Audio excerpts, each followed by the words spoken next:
High dear students, আগের দিন আমি তোমাদের নো রেসপন্স পর্যন্ত পড়িয়েছিলাম টম লুজেস এ টুথের।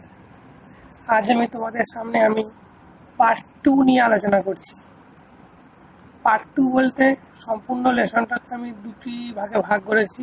আগের ভিডিওতে আমি পার্ট 1 সম্পর্কে আলোচনা করেছি। এবার আমি এই লেসনটার পরবর্তী অংশটুকু পড়ছি, তোমরা খুব ভালো করে মনোযোগী হও।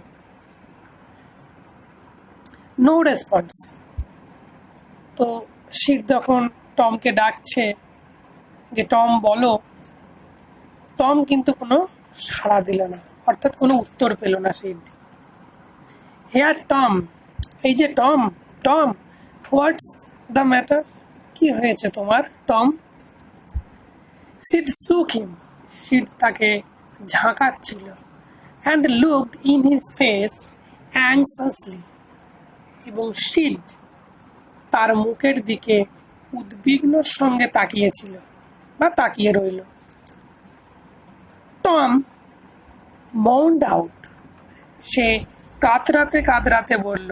টম কাঁদতে কাঁদতে বা আর্তনাদ করতে করতে বা গোমাতে গোমাতে সে বলল, কি বলল? Oh don't Sid, don't shake me, না সিড ওটা করো না, আমাকে ঝাঁকিও না বা নাড়িও না।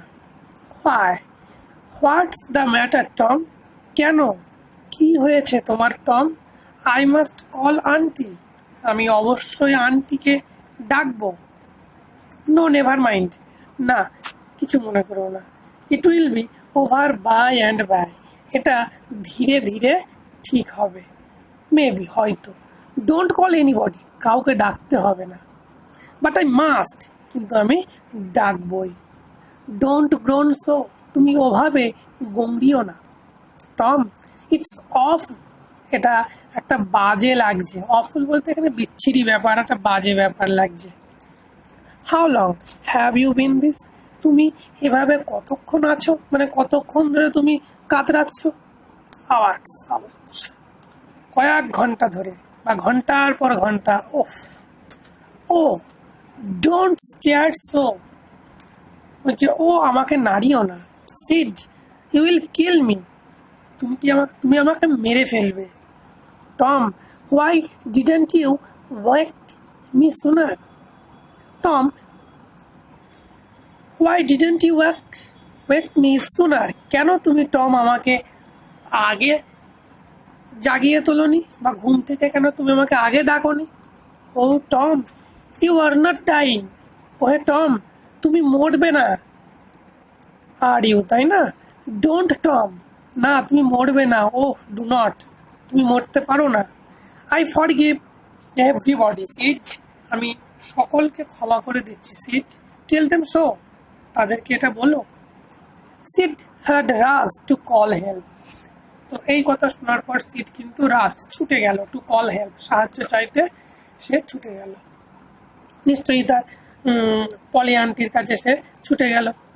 Tom's imagination was working perfectly by now, এখন বা এই মুহূর্তে টমের যে কল্পনা শক্তি সেটা কিন্তু খুব দারুণভাবে কাজ করছিল, যথাযথভাবে কিন্তু কাজ করছিল।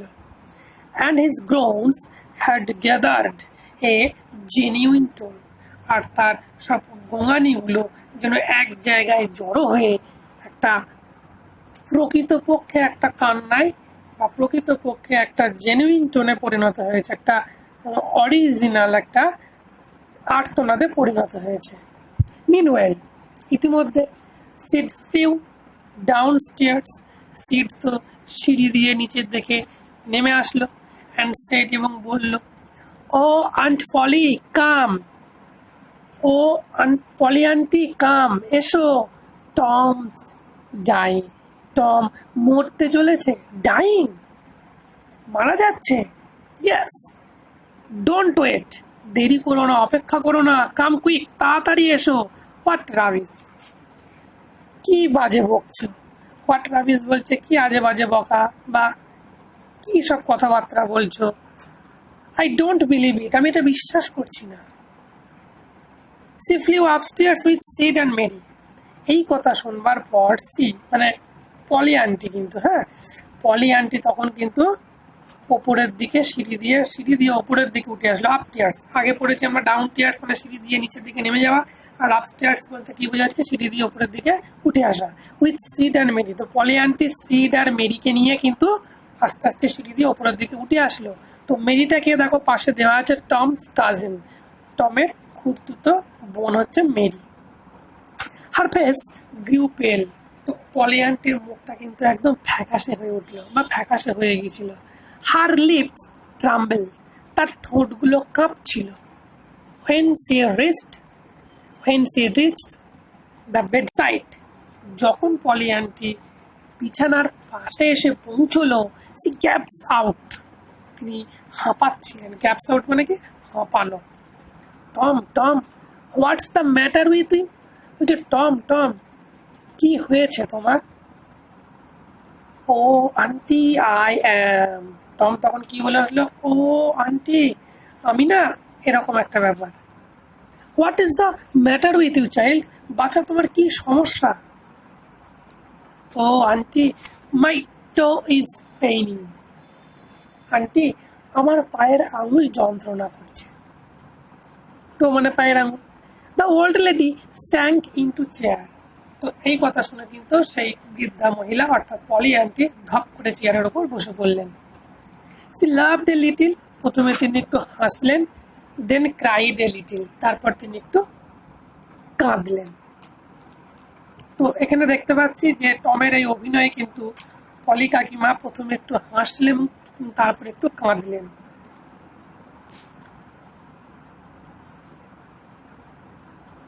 দেন সিড সেড, তারপর পলি আন্টি বললেন, Tom what a shock you did give me, কি কষ্টটা বা কি ব্যথাটাই না তুমি আমাকে দিয়েছিলে। Now shut up the nonsense, বোকা এখন এসব বন্ধ করো, and get out of this, বাজে বকা বন্ধ করো আর এগুলো এখন বন্ধ করো। দ্য গ্রাউন্ড সিজড, তখন তার সেই কাতরানো বা গোঙানিটা কিন্তু সিজড হয়ে গেল, মানে স্টপড হয়ে গেল, বন্ধ হলো এবার। দ্য টোপেন ভ্যানিস্ট, তো পলি আন্টি যখন তাকে বকলো তখন তার পায়ের আঙুলের যে যন্ত্রণা সেটাও কিন্তু ভ্যানিস্ট হয়ে গেল, উধাও হয়ে গেল, অদৃশ্য হয়ে গেল। Tom felt a little foolish, টমকে কিরকম একটা বোকা বোকা মনে হচ্ছিল। অ্যান্ড সেড, বা টম নিজেকে একটু বোকা বোকা ভাবলো।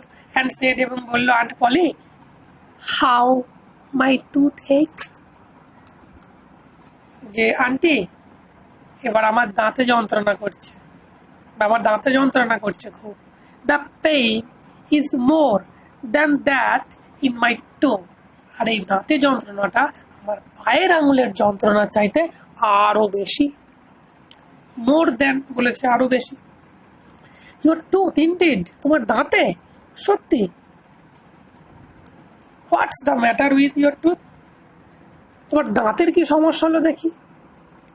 One of them is loose, একটা দাঁত আলগা হয়ে গেছে, নড়ছে।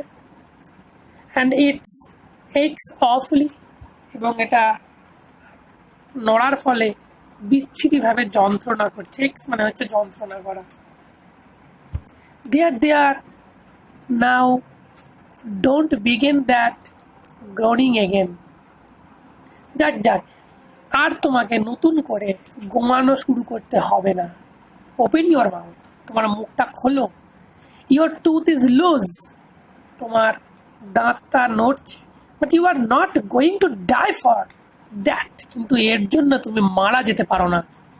মেরি, এবার আন্ট পলি মেরিকে কি বলছে, Mary get me a silk thread, আমাকে একটা রেশমের বা একটা সিল্কের একটা থ্রেড দাও, একটা সুতো দাও। সিল্ক থ্রেড সিল্ক বা রেশমের একটা সুতো দাও, আর নিয়ে এসো। টম সেড, টম বললো, ও প্লিজ আন্টি, দয়া করে aunty, don't pool it out, ওটাকে তুলে ফেলো না। It does not heart anymore, এটা আমাকে আর আঘাত করছে না। প্লিজ আন্টি, দয়া করো aunty. I don't want to stay home from school, আমি স্কুলে না গিয়ে আর বাড়িতে থাকতে চাই না। এইবার এই কথা শুনে পলি আন্টি কি বলছে, so all this was because you wanted to stay home from school and go fishing.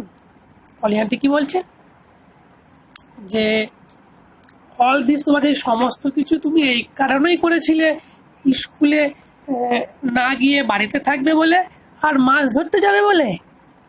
Tom Tom I love you so much, Tom আমি তোমাকে খুব ভালোবাসি।